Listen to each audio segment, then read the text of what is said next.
Have you ever been judged by nothing more than a passing glance before you even had the chance to speak? Have you ever sat in a room full of laughter only to realize none of those smiles were ever meant for you? That was the pain Isaiah Grant carried into a casting call for a major ad campaign. He walked in wearing a perfectly tailored suit, shoes polished to a mirror shine, his confidence steady in every step. But in that brightly lit room, the eyes that followed him were cold, probing, as if they were scoring an outsider. And then, within seconds, every effort, every achievement he brought with him was erased by a single phrase that dropped like a stone. "You're too ethnic." That pain was not Isaiah's alone. It was the familiar echo of millions of black men and women, forced to stand outside the circle for no reason other than their skin, their heritage. Yet where there is rejection, there is also resolve. Isaiah didn't leave that room as a defeated man.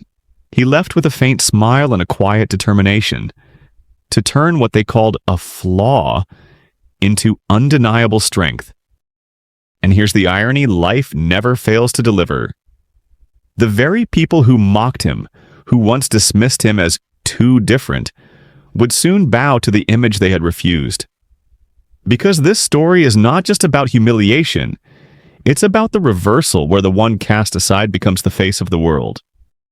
If you've ever seen it, ever felt it, that rejection, that dismissal, that cold shrug, hit like share this story, subscribe, and turn on notifications.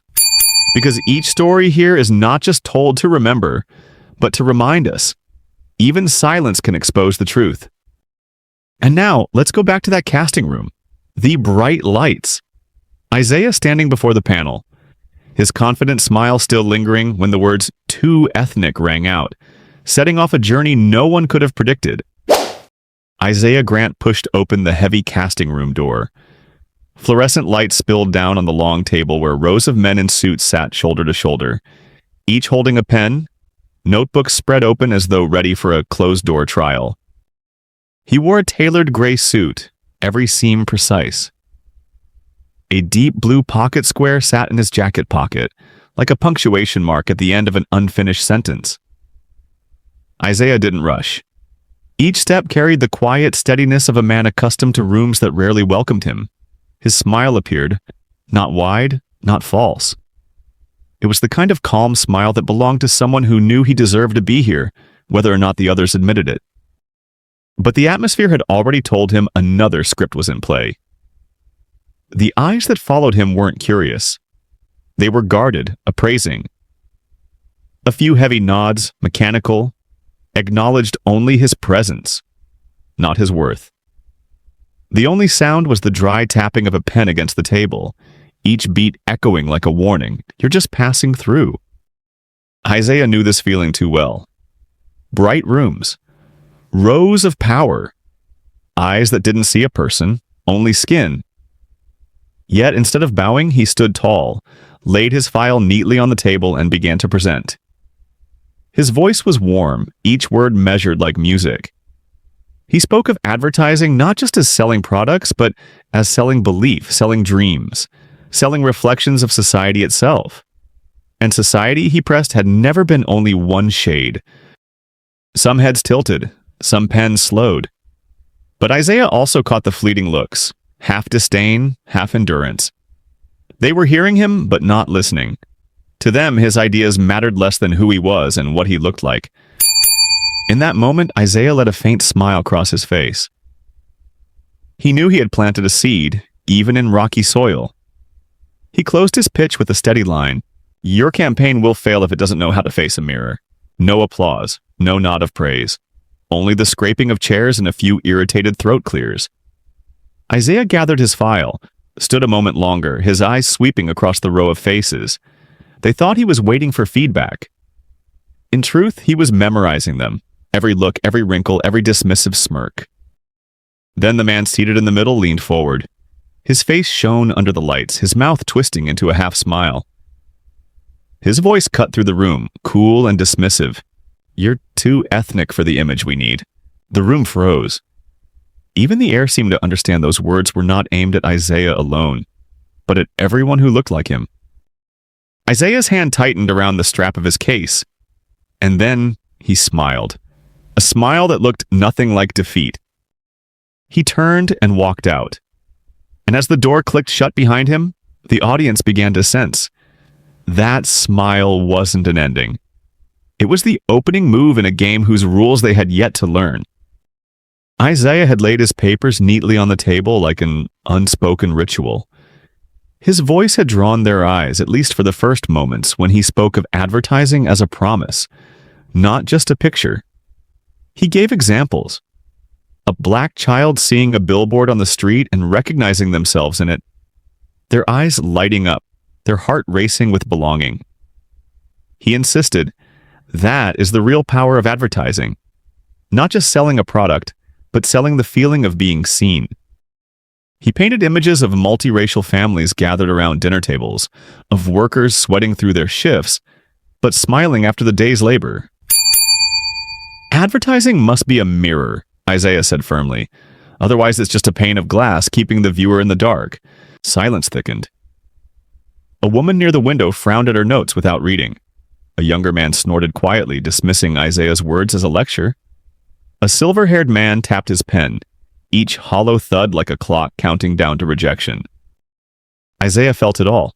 He had stood in rooms like this before. Bright lights, plenty of power, empty of empathy. Still, he pressed on, concluding with a warning.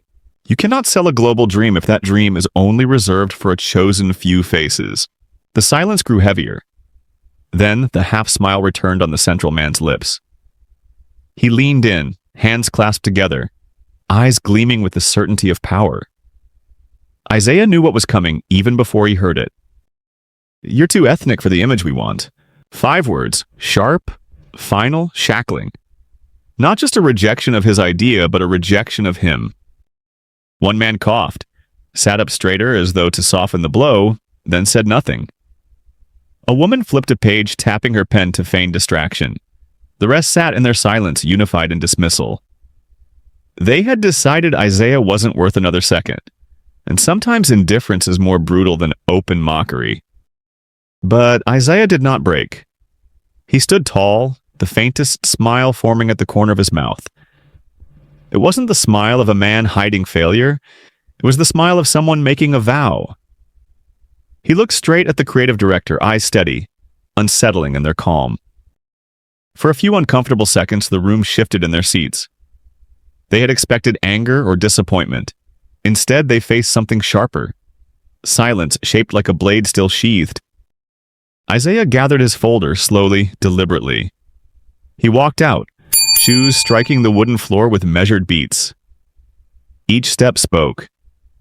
I don't belong here because I'll build a place of my own. Behind the door, the panelists sat unmoving, glancing at each other uneasily. They had cast aside many faces before, but this time some instinct warned them. They had planted a dangerous seed. Out in the hall, Isaiah paused for a beat. A fleeting smile flickered across his face like a bulb sparking before it dimmed. That smile wasn't for them. It was for himself, for the plan forming in his mind, for the battle already beginning without their knowledge. That day they thought they had rejected a man unfit for the image. In truth, they had handed Isaiah the sharpest weapon possible, a phrase powerful enough to turn one man into a banner for an entire community. And once those words reached the light of day, it wouldn't be Isaiah who bowed. It would be them. Because doors may close. But Isaiah had just found the crack that opened a new path, a path those who dismissed him would never see coming. In Isaiah's office, the atmosphere swelled with energy like a piece of music rising toward its crescendo. People hurried back and forth, pinning papers, taping posters, checking every detail for the launch of the new campaign. The clatter of keyboards blended with the buzz of voices, as if the whole team were pulling one ship out to sea together. Isaiah stood at the center of the glass-walled room, bathed in the brightness of morning light, watching his team. He trusted them the way he trusted his own hands. Many had been with him since the earliest scrappy days when the company was nothing more than a few second-hand desks in a rented space. They weren't just employees. They were family.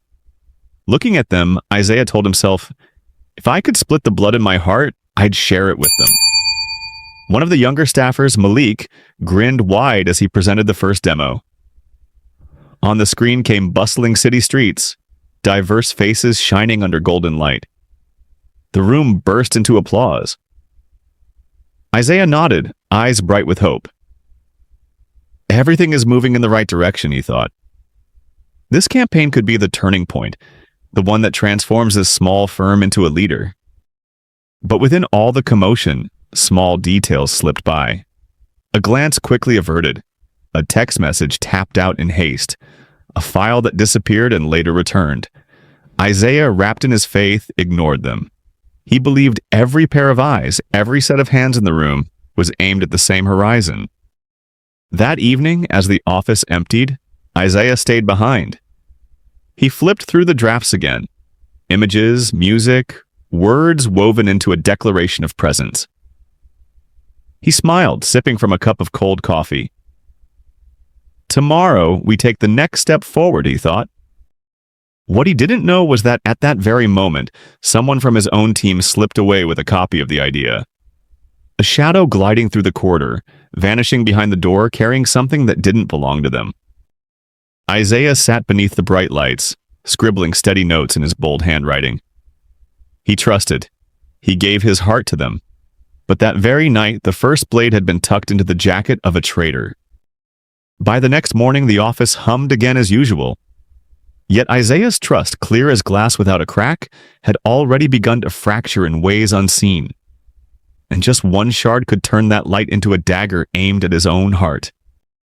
3 days later, news appeared on the screens, dropping the office into silence like someone had cut the power to a concert. On the front page of a major platform, a teaser for a rival company's campaign had just been released. The images glowed, faces of many races bathed in soft golden light. A narrator's voice spoke of faith, of hope, of belonging. Isaiah stared as the frames rolled by. So familiar they stung. A black child sprinting down a city street, a smile reflecting in a shop window. A family gathered around a dinner table, their skin tones different but bound by warmth. Each shot felt stolen from his own storyboard, altered only with clumsy edits. The room fell silent. Staff members hovered behind him, faces pale. Malik, who had once beamed with pride over that demo, now dared not breathe. Isaiah slowly set his coffee cup down, knuckles whitening as his hand clenched. In his eyes wasn't only disappointment, it was the sting of betrayal, the deepest cut, that it came from someone he had treated like kin. He didn't shout. He didn't slam the table. His silence weighed heavier than any roar of rage. In his mind flashed the nights he'd left office keys in unlocked drawers, the evenings he'd handed over entire drafts without checking, trusting his closest associates without doubt. That trust had now turned into the knife between his ribs. Finally, a staffer's voice broke the hush, trembling. But how did they get our drafts? No answer. Everyone avoided Isaiah's eyes, afraid to give themselves away. Isaiah exhaled, and the faintest smile appeared. Not relief, but bitter irony. He nodded once. Sometimes the enemy doesn't have to think. They just wait for someone inside to open the door. His words landed cold, sharp, like steel across the room. It wasn't comfort, it was a verdict. Blind trust can turn into self-betrayal. Isaiah kept watching the screen, but his mind stepped back. He refused to collapse. Betrayal was real, but it was also proof. Proof that his idea was powerful enough to be stolen. And in advertising, what they had called too ethnic was now the very weapon his rivals clung to. He closed his eyes for 1 second, then opened them, gaze sharp. If they want to steal, he thought, then let them choke on a meal that was never theirs to eat. Because Isaiah knew a bitter truth, one that still gave him strength. Ideas can be taken, but the spirit that created them can never be owned. And that truth someday would return like the final laugh in a play where he still held the script. Isaiah leaned back in his chair, eyes fixed on the darkened screen as the teaser ended. The office held its breath, waiting for the eruption, the crash of a coffee cup, the thunder of a shouted command. Instead, they saw only a faint smile. Thin, almost invisible, somewhere between calm and contempt. He murmured more to himself than to anyone else. An idea never lives only in the hands of a traitor. The line floated out softly, yet cut the air like a blade. His staff shifted uneasily. They couldn't understand how Isaiah could remain so composed at a moment like this. He turned his chair toward the wide window, looking out at the neon-lit city below. In that world, ideas weren't just drafts on paper. They were rhythm, breath, pulsing through the lives of the people he'd seen, the communities he carried. A living idea could never be chained by greed nor buried by betrayal. When he turned back, his gaze swept the room. Malik sat bowed, hands trembling. Others looked away, their faces split between shame and fear. Instead of blame, Isaiah gave only a nod. Don't worry, if they think a copy is enough to win, they'll soon learn the difference between a stolen idea and a living one. His voice was quiet, but it pressed down like weight on everyone's chest. No one spoke. Some exchanged glances and for the first time realized their leader wasn't just a guide. He was someone who could turn betrayal into fire for the next march forward. Isaiah stood, closed the file, and walked out of the small conference room. His shoes echoed on the wood floor, steady, unhurried, unshaken. Each step carried the sense that the battle wasn't lost at all. It had only just begun. Inside, the sting of betrayal still burned. But Isaiah refused to let it consume him. He smiled again, this time clearer, firmer, because he knew. An idea doesn't die when stolen. It dies only when its creator gives up, and that was something he would never do. That night, as the city sank into the haze of streetlights, Isaiah sat alone at his desk. A pen tapped against a fresh notebook. He began sketching again. New drafts, bolder concepts, deeper, riskier visions. If one idea could be betrayed, then he would create another, so powerful no one could imitate it. The words he'd spoken that morning still echoed in his team's heads. An idea never lives only in the hands of a traitor. What they didn't realize was that inside that phrase lay a promise. And when Isaiah kept that promise, the very thieves of today would be the ones bowing tomorrow. The auditorium blazed with light, a vast space that felt like a cathedral of advertising. Towering LED screens glowed with the dazzling images of brands ruling the market. Rows of seats filled with so-called power players, expensive suits, polished smiles, handshakes that squeezed tight but meant nothing. Isaiah walked in, his stride steady, his posture calm, nothing more than a quiet observer. He wasn't there for attention.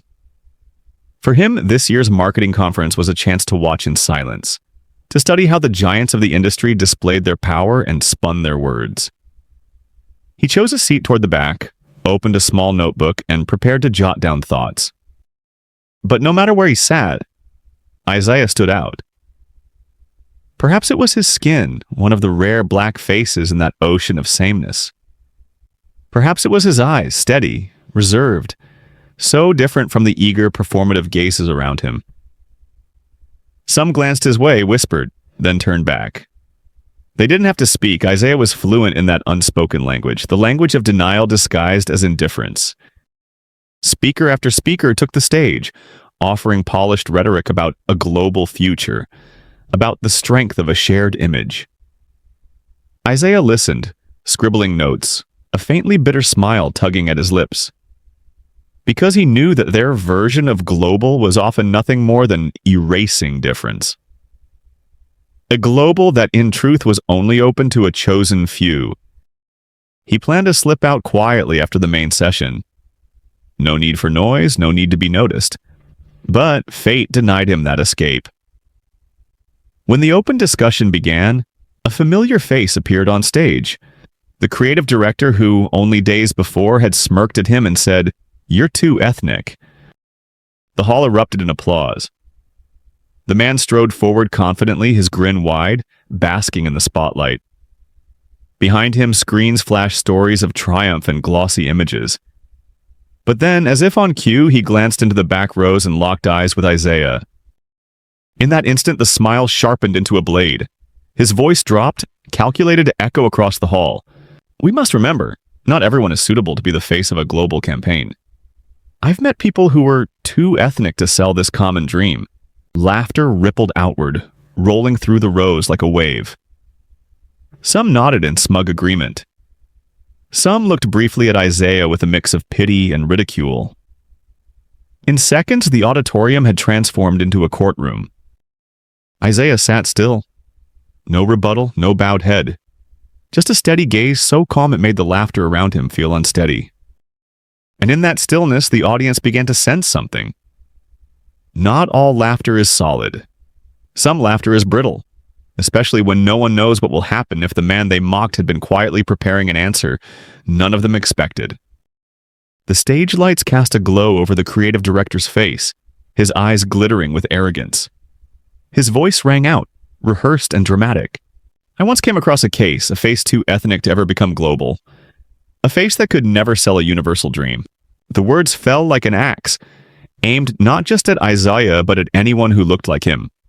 The audience burst into another round of laughter. Not circus loud, but cold, fragmented. The brittle laughter of people convinced they were on the winning side.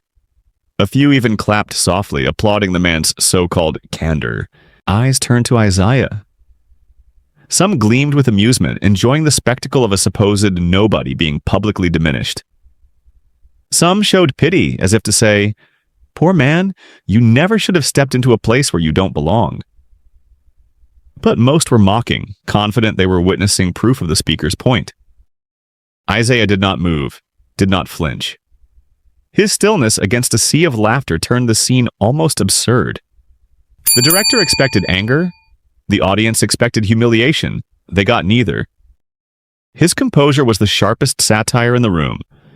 Because while the laughter was aimed at him, his silence made that laughter echo too long, linger too awkwardly, until some began to feel uneasy. The creative director pressed on, voice full of theatrical weight. We must be careful. Not every face can represent a global dream. Some faces only distract, only distort the message. He paused, scanning the crowd deliberately, letting his gaze rest once more on Isaiah. Laughter rose again, but now with a trace of hesitation. In that moment, Isaiah tilted his head slightly, his eyes glowing with a strange calm. Not anger, but something steadier, unnerving. A look that made it feel as if the man on stage was reading from the wrong script. The woman seated beside Isaiah, a middle-aged professional, stole a glance at him, then quickly looked away. She had seen it. A man publicly targeted, yet utterly unshaken. That silence, invisible and unyielding, made the laughter itself feel cheap. And then, in the very moment Isaiah seemed most cornered, something unexpected began to take shape.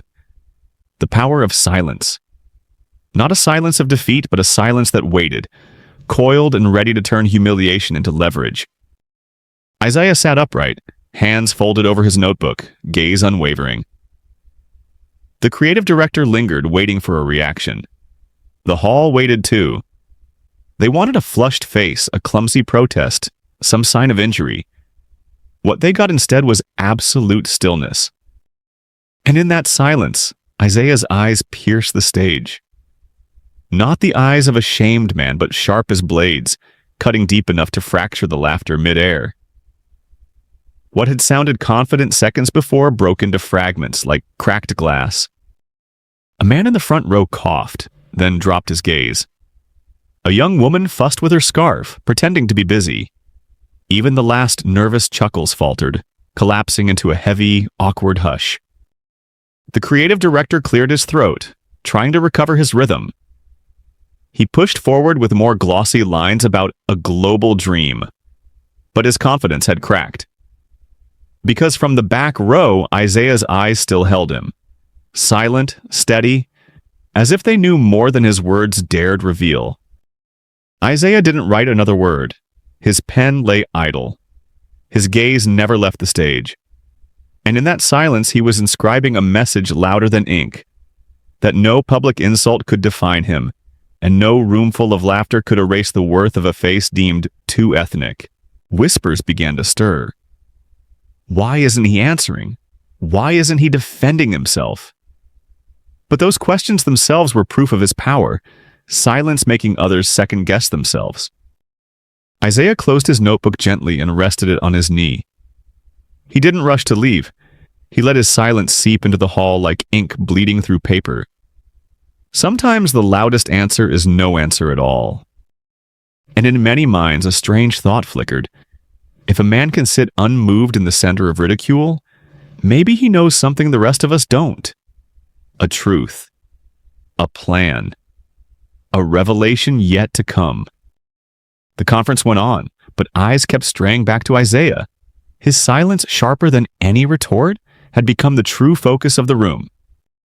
And somewhere, in the unease of that shifting atmosphere, people began to realize the moment they thought they'd buried Isaiah might be the exact moment they had handed him the weapon to turn the game upside down.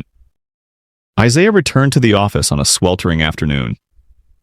Outside, the city still blazed with glowing billboards, but inside his space, the white glare of ceiling lights dominated. The air still carried the faint scent of coffee and printer paper. Many expected him to walk in broken, his spirit crushed after what happened at the conference. But Isaiah hadn't come back to complain, nor to retell the humiliation he'd endured in public. He went straight to the conference room, grabbed a marker, and scrawled 3 words across the whiteboard. Ethnicness universal. The team looked up, puzzled. Some frowned, unsure. Isaiah set the marker down, turned to face them, his voice calm but sharp as steel. They think ethnic is too different to be accepted. I think ethnic is exactly what makes us the same. We all come from a story, and every story deserves to be told. Silence spread through the room, but not the silence of contempt. It was the silence of ideas landing, being absorbed. Malik, the young employee who had presented the first demo, raised his hand and asked cautiously, "So, instead of hiding differences, you mean we make them the heart of the campaign?" Isaiah nodded, a faint smile flickering at the corner of his mouth. Exactly. If they want a so-called global face that erases identity, then we'll do the opposite. We'll make diversity the standard. From that moment, the room came alive.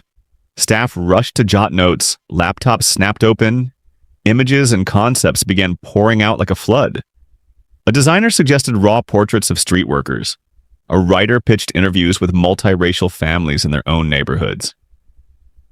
A young employee, speaking up for the first time, said, "Let's build a campaign where people don't ask who belongs, but see that everyone belongs." Isaiah stepped back, watching.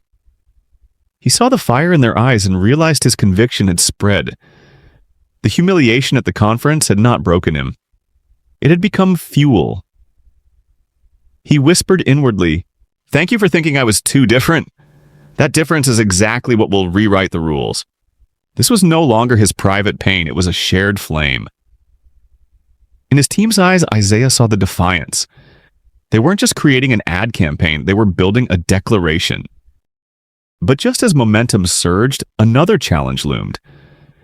Because in a world ruled by profit, any campaign bold enough to break the mold would inevitably be attacked.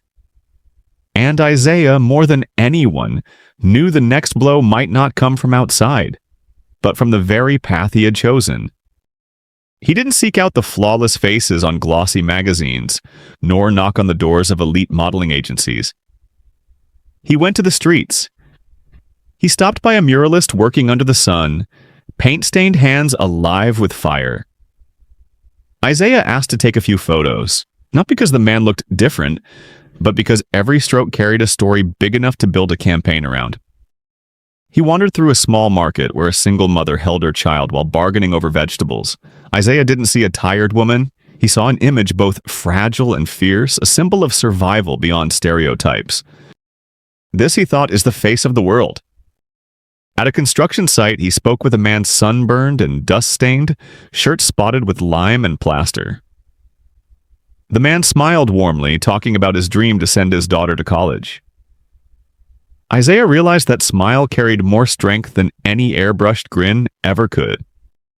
Day by day, Isaiah collected these fragments of real life. In every photo, every clip, he saw one truth. The world has never been one shade.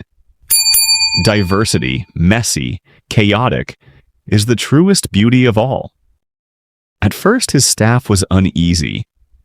They were used to sterile studios, cold white lights, polished props. But as they reviewed the street portraits on their screens, silence filled the room again. This time, it wasn't doubt. It was recognition.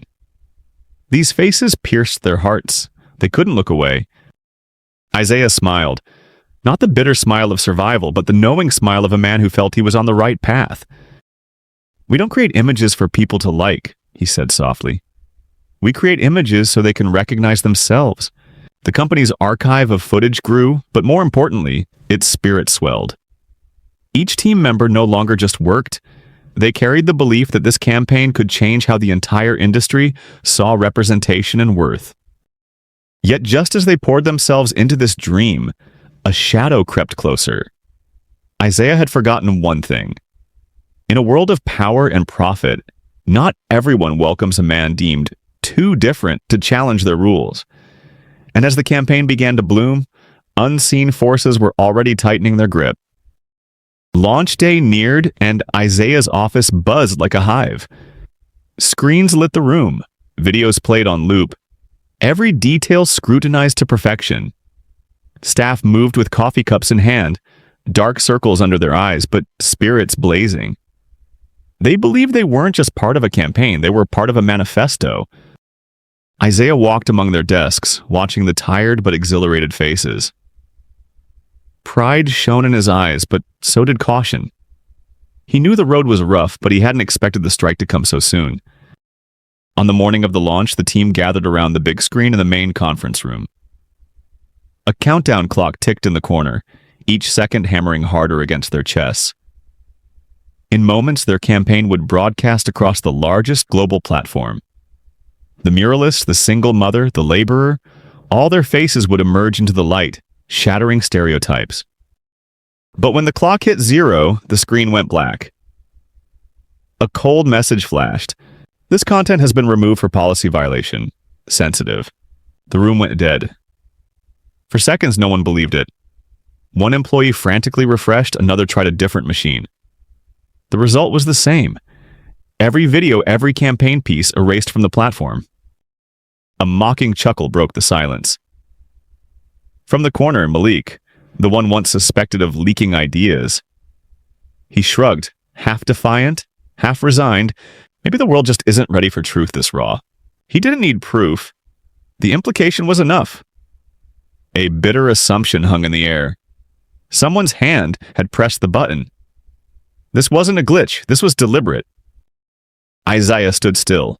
In that moment, every eye turned to him. They expected an outburst, a slam of fists, a demand for answers. But he did nothing. He only stared at the screen, the phrase sensitive content mocking him like a slap.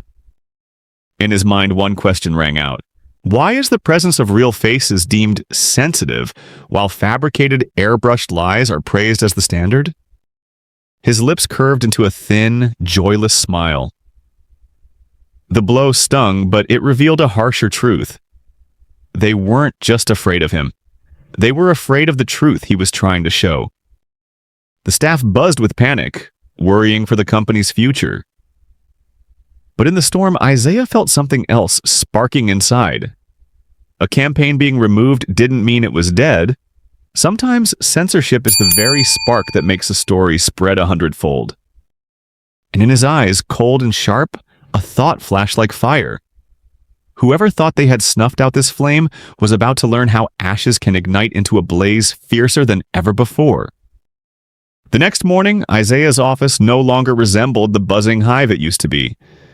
No more frantic typing, no more laughter tangled with shouts of excitement. The air was thick, the silence so heavy that even the scrape of a chair sounded like a wound. Staff sat with heads bowed, a few whispered short, bitter phrases that cut deeper into the stillness. Who told us we were too different? Who told us to take this path? On the desks, posters printed for the launch lay scattered. Their once bright colors now a cruel joke. One had been crumpled and tossed into the corner. Another lay face down, as if even the staff couldn't bear to look at it again. Isaiah walked in. No one dared look up. The eyes that once gleamed with faith now darted away, hiding from him. That silence in that moment weighed heavier than the mocking laughter he'd endured at the conference days before. Because that laughter had come from outsiders. This doubt came from the very people he called his team. He didn't blame them. Public failure always left the deepest scars. And when the video was taken down, it wasn't just the project that was wounded. It was the confidence of every person in that room. Maybe they were right, someone whispered. Maybe the world doesn't need us. Isaiah stood still, quietly observing. Yesterday's image burned in his mind. The words sensitive content blocking out the work of an entire team. He remembered their eyes, stunned, crushed, and laced with fear. Fear that their difference had brought an end to their dream. He stepped to the whiteboard where the words ethnic neon universal still faintly lingered. With one finger, he dragged a line through it, leaving a streak of emptiness. Turning back to the silent room, he said, "If they can erase a video with one click, that doesn't mean our story disappears. It only means our story is too powerful for them to handle." A few heads lifted, meeting his gaze. In that moment, Isaiah didn't shout or dress it up in inspiration. He simply placed the naked truth before them. Censorship doesn't kill a message. It proves the message has struck where it hurts most. He paused, eyes cutting sharp, then added slowly, "They want us to believe we're too different to be heard. But difference is exactly why they're desperate to silence us." The room stayed quiet, but the silence had changed. It was no longer surrender. It was listening, hands clenched tighter. Eyes began to flicker with light again. Isaiah knew the pain hadn't passed, but he also knew that from this fractured ground, another fire was waiting to erupt. Fiercer, more unpredictable, and this time no button could extinguish it. He opened the glass door and stepped onto the high balcony. The morning sun blazed down, golden but harsh, casting the city below in a merciless glow. Billboards glittered with polished faces, white, flawless, wrinkle-free, untouched by life. The whole skyline spun on as if nothing had happened, but to Isaiah that dazzling brightness carried a thick shadow. For the first time since this journey began, he felt the true weight. Not just a blow to his pride, but the looming collapse of an entire team. The small company he'd built could be crushed by a faceless click, by a cold decision summed up in 2 words. Sensitive content. He suddenly felt like a lone musician on stage, the orchestra behind him gone silent, the audience walking out and only the spotlight left, exposing his isolation. He thought of the faces that had trusted him. The street artist with paint-stained hands, the single mother with eyes both weary and proud, the construction worker smiling through dust. They had given him their stories, believing they would be seen. Now, with the video gone as if it had never existed, their hope could vanish too. His chest tightened. Car horns blared from below, raucous as if mocking the stillness where he stood. Somewhere nearby, a group of young people laughed, snapping selfies in front of a gleaming billboard. Isaiah looked down and realized this so-called global city was nothing more than a theater, its whitewashed stage hiding every different face behind the curtain. He asked himself if he'd been naive, to think the truth could step into the light with just one film. Had he dragged his team into a fight they weren't strong enough to bear? For once, Isaiah felt his resolve waver. Maybe those whispers in the office weren't entirely wrong. Who told us we were too different? A gust of wind snatched a note off his desk, sending it fluttering onto the balcony. Isaiah caught it in time and read the scribbled words, "Ethnic Gas Universal." He clenched the paper in his fist, a crooked smile tugging at his lips. How ironic. This phrase now felt like an empty slogan, while reality mocked him with the opposite. But just as he almost accepted that bitter truth, another thought pierced through. If a story could be erased in silence, then maybe silence itself could become his weapon. The problem wasn't that the video was gone, it was that someone had wanted it gone. And their fear of exposure might be the spark for what came next. Isaiah returned to his desk, still clutching the crumpled note. The office sat in heavy silence, broken only by the steady hum of the AC and the occasional half-hearted typing of staff trying to look busy. He opened his laptop. The pale screen reflected his tired face. Then a notification popped up. An email with no subject line, no sender, just a string of strange characters. Normally, he would have ignored it. But something in him stirred. He clicked. Inside was a single attachment. He hesitated a moment, then opened it. The screen lit up with a shaky video as if filmed in secret. The noise of the marketing conference buzzed faintly, and then the camera caught the creative director on stage. His lips curled. His voice rang out clear. "You're too ethnic for this campaign." Isaiah froze. He had heard those words, swallowed them like a wound. But now, they weren't trapped in a conference room. They had been recorded, alive, and leaked. A moment meant to humiliate him had just become evidence. He replayed it. Too ethnic. Each time the words stabbed like a blade, but they also carved something else. Proof. Proof the world hadn't seen yet. Proof impossible to deny or dismiss. His heart pounded, not with fear, but with something sharper. He leaned back in his chair, staring at the ceiling, then let out a low laugh. This time his smile wasn't bitter. It was the smile of a man who just found a weapon in the ashes. That clip, released, wouldn't just tell his story. It would expose the system. It would turn a powerful insult into a public confession. He reopened the email, staring at the cryptic sender. Who had sent it? A hidden ally? A traitor on the inside? Or someone from the rival firm who decided to switch sides? He didn't know. It didn't matter. What mattered was this. The truth had escaped. And once the truth is free, it finds its own way to spread. Isaiah projected the video onto the big screen in the conference room. He called everyone in. They clustered together, eyes wide, as the words replayed. Too ethnic. Gasps filled the air. Some covered their mouths. Others clenched fists. But alongside the fury, a spark of hope lit. Isaiah stood tall, voice steady. They tried to shut us down with a button, but in doing so, they exposed the crack. And now, the whole world will see it. The room fell utterly silent. They all understood. This fight was no longer about an ad. It was about the truth. And once the truth is out, nothing can hold it back. The clip, which at first seemed like a small scrap of evidence, flared like a spark hitting dry wind. Within hours, it was everywhere. The words, "You're too ethnic for this campaign," repeated again and again, cutting into the public consciousness like a blade. At first, it spread through personal accounts shared with outrage. Then news outlets picked it up, plastering headlines, turning the phrase into a symbol of exclusion. The hashtag #TooEthnic exploded, spreading not just in one city, but across nations. Young people snapped selfies with the words scrawled on their hands, treating it as a declaration of defiance. Journalists weighed in. Scholars added commentary. Celebrities flipped the insult on its head, chanting it as a rallying cry. If being too ethnic means being too real, then I accept. On city walls, graffiti bloomed overnight. Black faces painted large, the bold caption underneath. Too ethnic to be silenced. Creativity spread like wildfire, uncontrollable, uncontainable. In Isaiah's small office, the team gathered around the screen, eyes wide as view counts ticked upward by the second.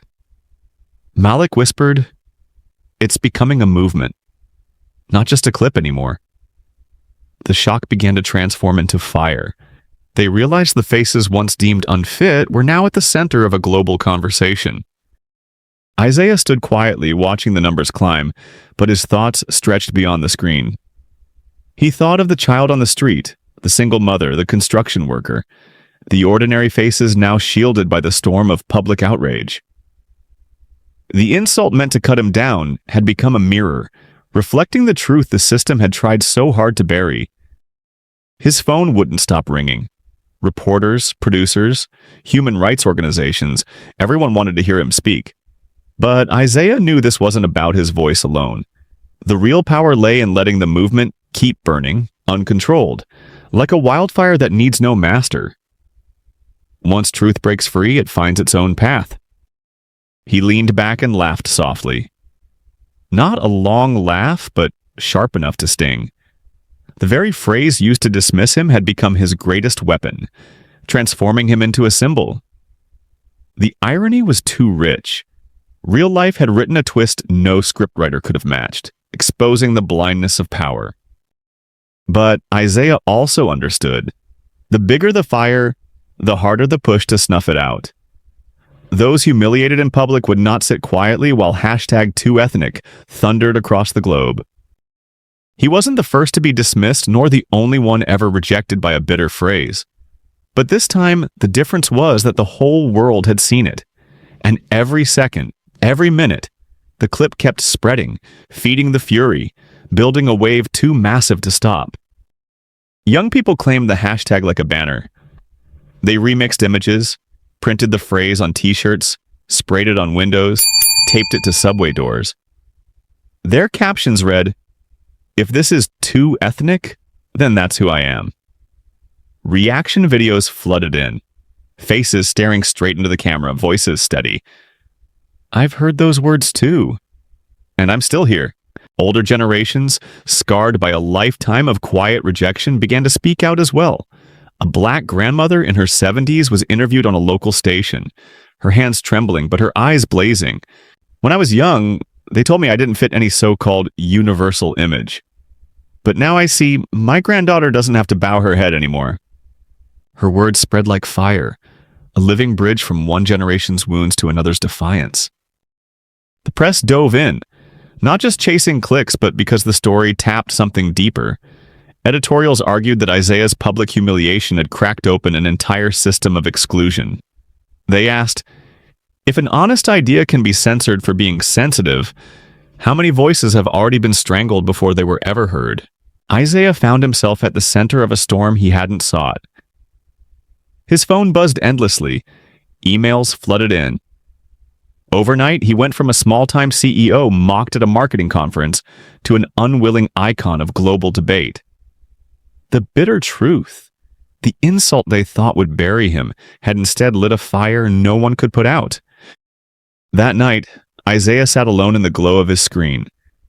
He scrolled through thousands of comments, thousands of stories. A student recalled being rejected for a job because of their natural curls. A father described the sneer he faced when walking his daughter into a luxury store. A teacher told of the mocking laughter at the sound of a student's name. Piece by piece, the stories stacked into a wall of fire, a blaze fueled by empathy and rage. He leaned back, exhaling. He had never asked to be a symbol, but when a community lays its faith on you, the path ahead is no longer yours alone. From now on, he wasn't just pushing back against exclusion aimed at him. He carried the voices of all those who had never been heard. And deep down, he knew. The man who had dismissed him as too ethnic was trembling now, because those words had detonated into a bomb he never saw coming. The office lit up like an emergency center. Phones ringing, emails pinging, screens flashing with non-stop alerts. Every call and message carried the same theme. Partnership offers, invitations to collaborate, pleas to join forces. Brands that once turned their backs now came knocking, desperate to align themselves with the fire.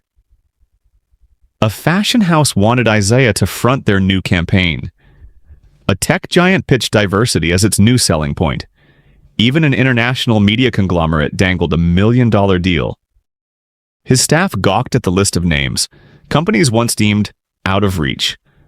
One young woman whispered, "These are the same people who told us no."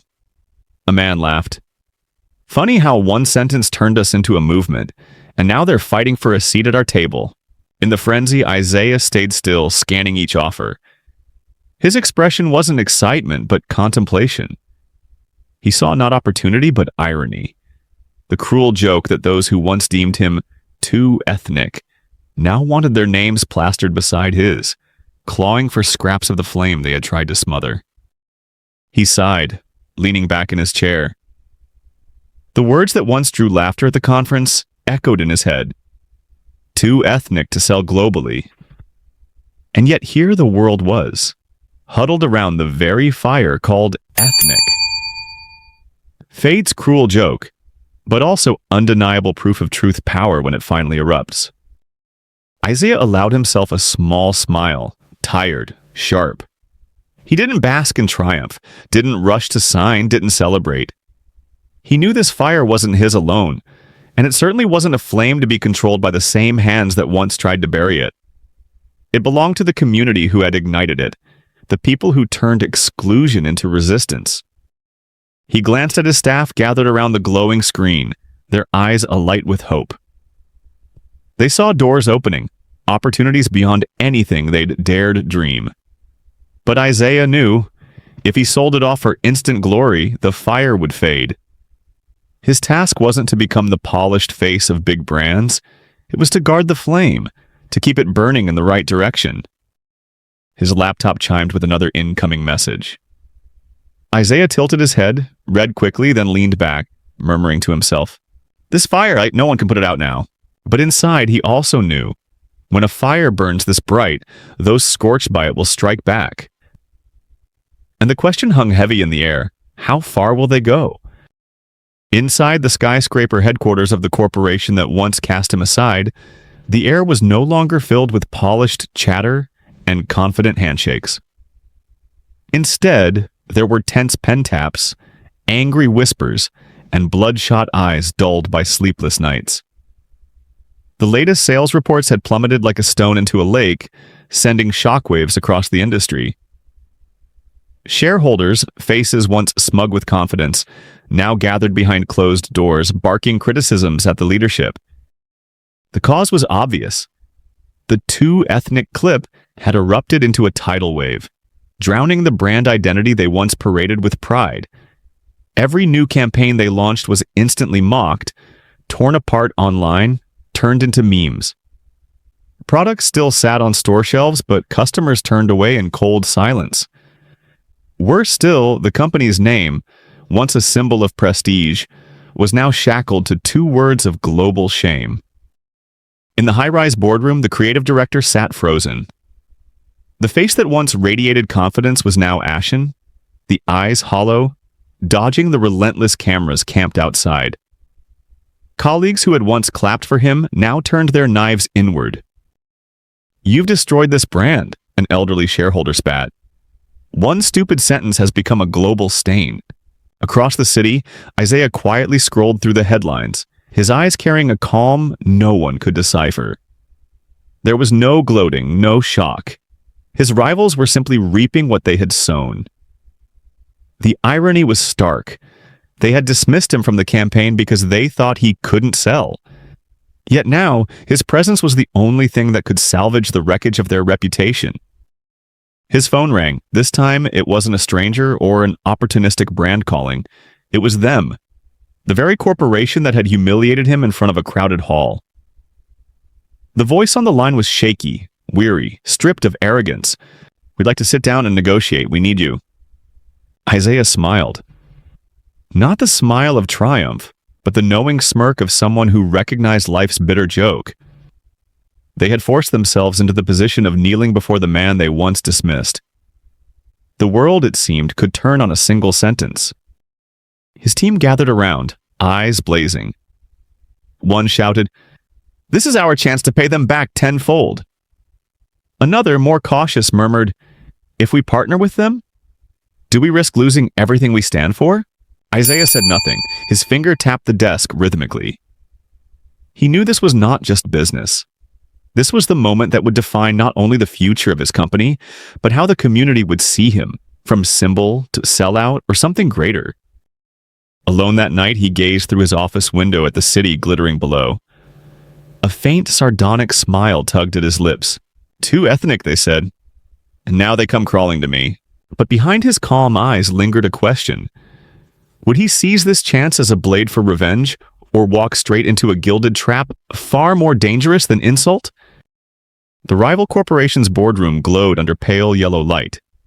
The polished wooden table reflected the drawn, uneasy faces of executives. Gone were the confident smiles. What remained were strained grimaces of those who had lost control. At the head of the table sat Isaiah, silent. Before him lay a thick binder, hard-bound, heavy as stone, the contract to buy his company's image rights. On the first page gleamed a number so enormous it would tempt most in the industry to sell their honor outright. The others stared at him with desperate eyes like gamblers throwing their last chips onto the table. "Mr. Grant," one voice rang out, carefully polished with forced courtesy. "We believe this partnership could benefit both sides. The world is speaking your name. We want to channel that into shared power." Isaiah flipped through a few pages. The paper reeked of fresh ink, every clause crafted like a fine net designed to bind. He said nothing, twirling his pen slowly in his fingers. The silence stretched taut as a wire. Another voice broke in, sharp with urgency. "If we move forward together, the campaign can be saved. If not, well, you understand, opportunities like this don't come often." Isaiah lifted his gaze, eyes cutting cold across the table. Beneath the expensive suits, he saw only desperation. The irony burned bright. Just months ago, they had deemed him too ethnic, his presence a liability. Now he was their only lifeline. He chuckled softly, just enough to rattle the air. "How curious," he said evenly, "that a face once declared unfit to sell globally suddenly becomes the key to keeping the world from turning its back on you." Several executives shifted uncomfortably. Some grimaced, others lowered their eyes. None dared to answer, because they all knew he was right. The ridicule they once wielded now hung around their necks like an anchor. Isaiah placed the pen on the table, his finger tapping lightly against it. He made no move to sign. He knew exactly where the power sat. And he knew once he signed, he wouldn't just sell his company's image rights, he'd risk selling the very spirit that had turned him into a symbol. The boardroom held its breath. Executives waited, sweating in their silence as though the entire world's fate hung on one man they had once dismissed. Isaiah leaned back, eyes distant, a faint smile curling on his lips. In that moment, no one could guess what he would do. The contract glistened like solid gold, but also like a honeyed trap. His silence told them all. The game was far from over. The pen gleamed silver in his hand, spinning slowly beneath the yellow light. What seemed a casual motion was torture to those watching, every rotation another second of suspense. The contract lay open before him, the figures shimmering with promise, yet to Isaiah it was a warped mirror reflecting the world's bitterest irony. He remembered the casting room, the creative director's smirk, the words, "You're too ethnic," the laughter, the mocking stares. Back then his presence was treated like an inconvenience. Now, because the world had risen in outrage, because #TooEthnic had burned across the globe, these same people were begging him to sign. One voice broke the silence. "Mr. Grant, time is money. If you sign today, we can begin damage control immediately." The tone wavered, trembling beneath its false confidence. Another chimed in. "This is your chance to prove you're not just a passing symbol. You can be a true global figure." Isaiah said nothing. The pen turned slowly in his fingers, deliberate as a clock hand. His eyes were unreadable. Was he weighing his company's future? Or asking himself if one signature would mean betraying the very ideals that had brought him here? Every passing second stretched like hours. The executives used to commanding instant compliance now fidgeted nervously. Some shuffled their papers, others adjusted their ties, hiding their agitation. Isaiah finally tilted his head, glancing at them with a faint, ambiguous smile. Part mockery, part contemplation. His silence was no longer mere hesitation. It was judgment. A verdict hanging over them like a suspended blade. And as the pen kept spinning between his fingers, they realized his decision would not come quickly. It could save them or condemn them. The boardroom fell into absolute stillness, breathless, waiting. The only sound was the metallic click of Isaiah's pen. He hadn't spoken a word. And that silence told them all. The real storm was only just beginning. The press hall was packed to the walls, flashes bursting like lightning in a storm. International media jostled for space, cameras lined up in rows, every lens locked on the main stage. The air throbbed with anticipation. Everyone craved the answer from the man who, just months earlier, had been dismissed as unfit. Isaiah walked onto the stage. His suit was plain, unadorned, but the floodlights made him the undeniable center. Each strike of his shoes echoed steady and sure, silencing the buzz below. He did not bow his head. He did not rush. Every step carried the calm of someone who knew this moment was not just his, but one entrusted to him by a community. Hundreds of reporters followed his every move, waiting for a single gesture, a single word. Whispers rippled. Would Isaiah compromise with the corporation? Or would he reject them outright, bringing the whole empire crashing down? The question hung heavy, turning the room into a minefield. He stopped behind the podium. For a heartbeat, he said nothing. Cameras clicked frantically, but his silence made the hall hold its breath. His eyes swept across the room, past the press, straight into the lenses, as if reaching the millions watching live. In many minds, the infamous clip replayed. "You're too ethnic." Once a punchline, now a scar, and there he stood, the man they'd tried to humiliate, towering before the world.